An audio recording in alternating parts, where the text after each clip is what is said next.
درود با شما بینندگان گرامی فوتبال آسیا. اینک فوتبال بزرگ نزدیک میشد. یعنی این چی گفتنی است؟ فوتبال بزرگ وقتی که دسته منتخب اساسی کشورمان در یگان مسابقه شرکت می‌نماید. ما این را بزرگ گفتیم و خطا هم نخواهیم کرد. خب بعد چند لحظه در شهر توشکند و همچنین شهر بیشکک قرقیزستان مسابقه تاریخی جام اساسیاسیون فوتبال آسیای مرکزی شروع می‌گردد و بشوپه دسته منتخبی تاجیکستان هم در قطار دسته‌های آسیای مرکزی در آن شرکت می‌ورزد و گروه ما در توشکند بازی‌های خود را دایر می‌کنند و دسته منتخبی تاجیکستان الکی 11 ایون اولین بازی خود را با دسته ترکمنستان می‌گذراند.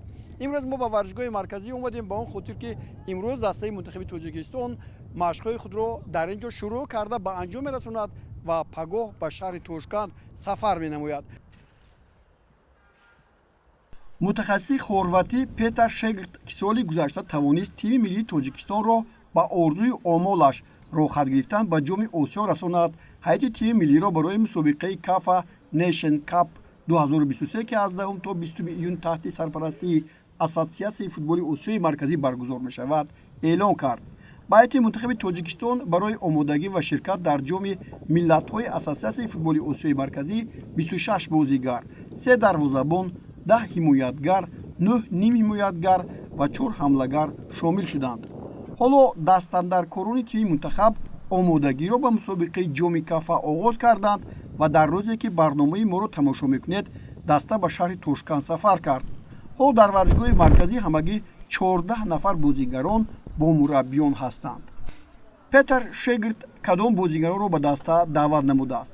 اینها دروازه‌بان‌ها رستم یتیمов، موریدین حسنов هر دو از استقلال، شاهروخ قرقیزبоев از خوجند، حمایتگران وحدت حنانов پرسپولیس ایران، احتم نظرов اندیجانی ازبکستان، زهیر جورابоев نفتچی، منوچهر سفرов لوکوموتیو، مهربان کریمов سمگورالی گرجستان، سیاوش اسرorov تبریز اسلامov، دلیر امامنظرов صادقجان قربانov همه از استقلال، خولمурод назаров از равшан. نیم حمایتگران پرویزجان عمربоев از ЦСКА 1948 بلغارستان، امیربек جورابоев کедах مالайзия، محمدجان رحیمов насафи ازبکستان، کامران турсунов трауи هندوستان، خسرو طاهرов شахтёри اوکراینا، муродалӣ ақназаров анталияспори ترکیه، алишер ҷалилов эҳсони панҷшанбе، алиҷони айнӣ ҳама аз истиқлол. ҳамлагарон манучер ҷалилов، шервони мабадшоев ҳар ду аз истиқлол, нуриддин ҳамроқулов аз регрисадаз ва муҳаммадалӣ азизбоев аз ҳосилот. خب مربی عزیزی ما پتر شگرت، من فکر می‌کنم که شما آمادگی رو شروع کردید. خب کیفیتتون چگونه است؟ Прежде всего, приветствую Таджикистан. Да, как вы видите, мы начали нашу подготовку. У нас в распоряжении сейчас находится 14 игроков. Конечно же, это мало, этого немного, но тем не менее мы начали. Также у нас 2 травмированных игрока вышеупомянутых. Но тем не менее мы начали и надеемся, что все будет хорошо. شما پگاه به شهر توشکند سفر میکنید. این بازیگرانی باقی‌مانده که شما انتخاب کردید کی به دسته قبول میشود؟ Хотел бы отметить, что сборная Туркменистана, к примеру, уже 4 недели как будет готовиться в Москве. Сейчас они там находятся. Сборная Омана уже недели 3 тоже готовится к этому турниру. И мы только одна команда, которая пока еще только собираемся. И также у нас будет, к примеру, в первом матче против Туркменистана отсутствует Манучер Сафаров в связи с тем, что эта игра не подпадает под дни FIFA, поэтому клуб решил его не отпускать. خب این مشکلی ها رو چگونه شما میخواهید برطرف کنید؟ Я приложу все усилия для людей в Таджикистане. Конечно же, мы постараемся, так скажем, выложиться по максимуму и решить эти проблемы, учитывая то, что к нам будут день за днем присоединяться, то есть даже не сразу, а день за днем присоединяться один за другим игроки, то есть сперва будет 15, 16 и так далее, и так до самого матча против Туркменистана, но мы постараемся найти оптимальное решение и как-нибудь выйти из этой ситуации. У Туркменистана и у Омана таких проблем нет, еще и потому, что все их игроки как бы из внутреннего чемпионата, у них нет, получается, легионеров. А у нас есть игроки, которые сейчас на данный момент играют сразу в 10 разных странах. Хочется также отметить, что все эти игроки играют как бы в ведущих чемпионатах. К примеру, Вахдат Анонов недавно стал чемпионом Ирана.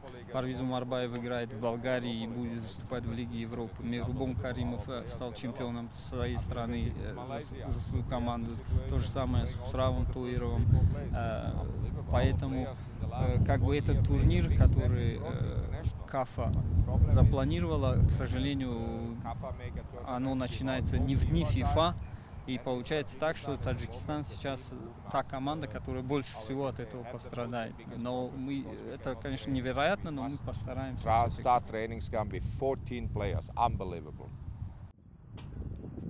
дар машқҳои имрӯза ду бозингар Манучер Ҷалилов ва Алишер Ҷалилов ки баъди бозӣ бо дастаи Равшани Кӯлоб дар доираи бозиҳои Лиги Олии Чемпионати Тоҷикистон лағ бардоштанд, ҳузур надоштанд. Бозигарони дигар ба даста дар рафти омодагиҳо дар шаҳри Тошканд ҳамроҳ мешаванд. Петр Шегерт давоми 7 моҳ бо дастаи мунтахаби Тоҷикистон ва футболбозони интихобкардааш ба мағлубият дучор нашуд. Бо Аморот, Россия, Малайзия ва Қирғизистон мусовӣ бозида, Тринидад Тобагоро 2-1, Сингапурро 1-0, Мянмарро 4-0 шикаст дод ва бо Сурия 1-0 мағлуб шуда ва ба наздикӣ дар як бозии охирин бо дастаи мунтахаби Кувайт бо ҳисоби 2-1 бо як бозии хубаш ки метавонист пирӯз ҳам шавад мағлуб гардид. дар он бозӣ ҳамаи он бозигароне ки ширкат доштанд имрӯз дар айзи даста ҳастанд ва танҳо Шаҳром Самиев барои ҳимояи шарафи Тоҷикистон дар бозиҳои дӯстонаи дастаи мунтахаби 23-солагҳо яъне Олимпии Тоҷикистон бо 7 нафари дигар ки зери назари Шегерт ҳастанд ба ин даста пайваст ва ба дастаи мунтахаб даъват нашуданд. ман хеле зиёд ҷаноби Шегертро дар чемпионати Тоҷикистон дар дастаҳо дар бозиҳо дидам, аммо мебинам ки дар дастае ки 26 нафарро интихоб кардан бозигарони нав қариб ки нестанд. Чаро? На данный момент мы как бы отдали 7 игроков в распоряжение сборной Ю-23, таких как Хаитов, Амадовник Камолов и так далее. Поэтому мы привлекли как бы оптимальный состав. И лучше этого на данный момент, к сожалению, мы стараемся помочь и другим сборным тоже. Сборной Таджикистана.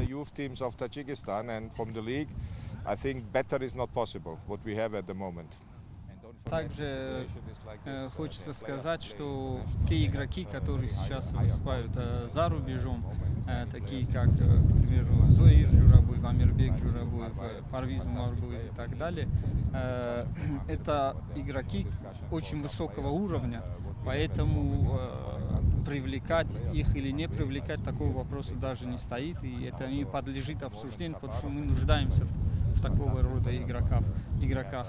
Единственная загвоздка как раз заключается в том, что турнир КАФА начинается не в дни ФИФА. И тем не менее, несмотря на это, мы будем ждать конкретно этих игроков. Это еще одна причина, почему привлекаются именно эти игроки. 8 нафар бозигарони дастаи мунтахаби Тоҷикистон аз дастаи Истиқлол ҳастанд, аммо Истиқлол дар бозиҳои охираш он қадар хуб бозӣ намекунад. Масалан, бохташ аз Равшани Кӯлоб, боз як бозии дигар бохт. Яъне ҳамин гуна ба назар мерасад ки бозигаронаш он қадар хуб омода нестанд. Дар ин бора чӣ фикр доранд ҷаноби? I tell you honestly, tell me, who is number one at the moment in Tajikistan on first? Я вам честно скажу и хочу задать вопрос, кто на данный момент в Таджикистане занимает первое место в турнирной таблице? East Istiklal. That is the reason. Still Istiklal has won the championship. Still Istiklal бале is истиқлол winning the ин cup. чемпиони тоҷикистон Still аст, Istiklal has соҳиби the ҷом situation. аст. They have Ин the дастае best ҳаст ки But sure, we will мутавозинан try аз also дигар to дастаҳо have шароити also беҳтар have дорад some ва close футболбозонаш players. ҳам We also тамридида have ҳастанд. our аз ин ро players ман from our албатта clubs ба who онҳо have такя won мекунам, this league abroad. зеро ба онҳо We have ҳам some other боварӣ players дорам. from Хуб many дар teams, дигар but маврид at the бубинед ки moment it's not дигар the chance. бозигарро даъват мекунем, баъди як бозӣ ё бозии дуюм аллакай ҳунарнамояшон сустар мегардад. чӣ умед дорад аз ин бозиҳо бо ин дастҳое ки дар гурӯҳ ҳастанд?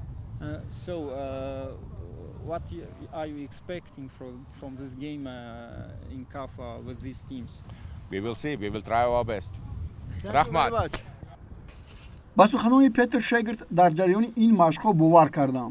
имрӯз дар Тоҷикистон ягона дастае ки ба талаботҳои стандартӣ, яъне варзишӣ ҷавоб мегӯяд, Истиқлол аст. тамринҳо, витаминикунонӣ, машқҳои хосе ки дар ягон дастаи дигар нест, онҳо доранд. пас ба кӣ такя бояд кард? дар ҷоми миллатҳои Ассотсиатсияи футболи Осиёи марказӣ тими миллии Тоҷикистон дар гурӯҳи А бо дастаҳои Туркманистон 11 июн, Умон 14 июн ва Ӯзбекистон 7 июн рақобат мекунад.